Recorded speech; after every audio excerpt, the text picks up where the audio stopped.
నాన్న పులి, నేను అమ్మమ్మ వాళ్ళ ఇంటికి వెళ్ళి రేపు వస్తాను. ఏడవకుండా జాగ్రత్తగా ఉంటావు కదా? ఏడవా? నేనేమన్నా చిన్నపిల్లని అనుకున్నావా? నువ్వు రేపు కాకపోతే 4 రోజుల తర్వాత ఎవడికి బాధలేదు.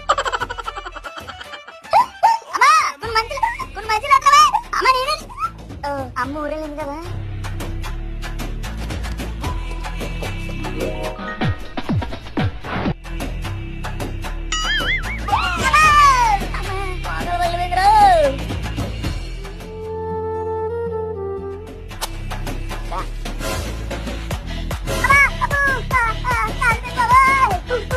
అమ్ముంటే బాను శుభ్రంగా ఉండేది.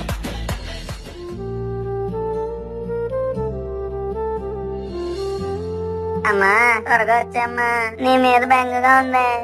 అదేంట్రా, నేను లేకపోయినా పర్లేదన్నా, ఇప్పుడేమో ఫోన్ చేసి మరి పిలుస్తున్నావు. అదంతా నాకు తెలియదు, నువ్వు రా. సరే సర్లే, ఏడవకు నాన్న, రేపు మార్నింగ్ వచ్చేస్తాను.